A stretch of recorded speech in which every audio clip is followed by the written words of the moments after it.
بسم اللہ الرحمن الرحیم، welcome back to my YouTube channel. امید ہے آپ سب خیریت سے ہوں گے۔ سب سے پہلے یہ آیت سنیے، بسم اللہ الرحمن الرحیم۔ پھر بڑی خرابی ہے ان نماز پڑھنے والوں کی جو اپنی نماز سے غفلت برتتے ہیں۔ آپ یہاں دیکھ سکتے ہیں کہ اللہ تعالیٰ نے یہاں پہ بے نمازیوں کا ہرگز ذکر نہیں کیا۔ اللہ تعالیٰ نے نمازیوں کا یہاں پہ ذکر کیا ہے۔ جو لوگ یہاں پہ نماز پڑھتے ہیں، 5 وقت کی پڑھتے ہیں، بے شک وہ تہجد بھی پڑھتے ہوں، اور ان کے لیے خرابی ہے کیونکہ وہ اپنی نماز میں غفلت برتتے ہیں۔ نماز میں غفلت برتنے کا یہ مطلب یہاں پہ نہیں ہے کہ آپ نے نماز پورے دل کے ساتھ شروع کی لیکن آپ نماز بھول گئے، اور بیچ میں ہم اکثر ہوتا ہے ہمارا دھیان کہیں اور چلا جاتا ہے کیونکہ شیطان ہمیں مختلف خیالات ہمارے دماغ میں چلاتا ہے، تو آپ پھر دوبارہ نماز کی طرف آ جائیں، تو اس کا یہ ہرگز مطلب نہیں کہ آپ نے نماز میں غفلت کی۔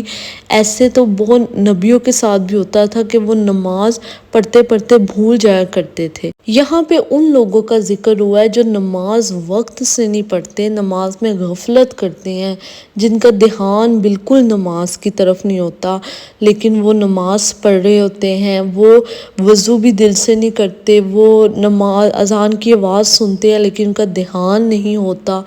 اور وہ اذان کی آواز سن کے اگنور کر دیتے ہیں، اور بعد میں وہ جب وقت بالکل ختم ہونے لگتا ہے نماز کا، اینڈ پہ آ کے نماز پڑھتے ہیں۔ اس کا ہرگز مطلب نہیں کہ جو لوگ مصروف ہوتے ہیں، کسی وجہ سے نماز لیٹ پڑھ لیتے ہیں، تو ایسے لوگ ان میں شامل نہیں ہوتے۔ جو جان بوجھ کے نماز کو ڈیلے کرتے ہیں، یعنی آپ صلی اللہ علیہ وسلم نے فرمایا، بسم اللہ الرحمن الرحیم، یہ منافق کی نماز ہے، یہ منافق کی نماز ہے، یہ منافق کی نماز ہے۔ عصر کے وقت بیٹھا سورج کو دیکھتا رہتا ہے یہاں تک کہ جب وہ شیطان کے دونوں سنگوں کے درمیان پہنچ جاتا ہے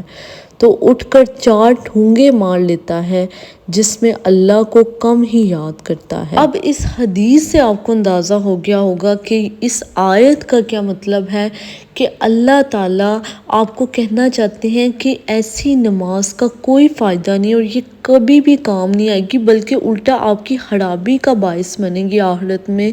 کہ آپ صرف اپنی ذمہ داری سمجھ کے مسلمان ہونے کی جان چھڑاتے ہیں نماز سے، اور وقت پہ نہیں پڑھتے۔ ہمیں چاہیے کہ ہم جیسے ہی اذان کی آواز سنیں 5-10 منٹ کا وقفہ کریں اور پھر نماز پڑھیں۔ نماز فوراً اٹھ کے پڑھیں، سب سے پہلے اس چیز کو ترجیح دیں۔ اور جو لوگ کہیں مصروف ہیں، جو مائیں گھر میں بچوں کو سنبھال رہی ہوتی ہیں، کچن کے کام کر رہی ہوتی ہیں، یا کوئی مرد حضرات باہر گئے ہوتے ہیں، یا وہ پڑھ نہیں سکتے، تو وہ تھوڑا اگر لیٹ بھی ہو جاتا ہے تو اس میں کوئی حرج نہیں، کیونکہ اس میں آپ کا قصور نہیں، آپ کہیں مصروف ہیں، کہیں سیریس جگہ مصروف ہیں۔ یہ نہیں کہ آپ ٹائم نکال بھی سکتے ہیں تو پھر نہیں نکال رہے، آپ پھر کام کری جا رہے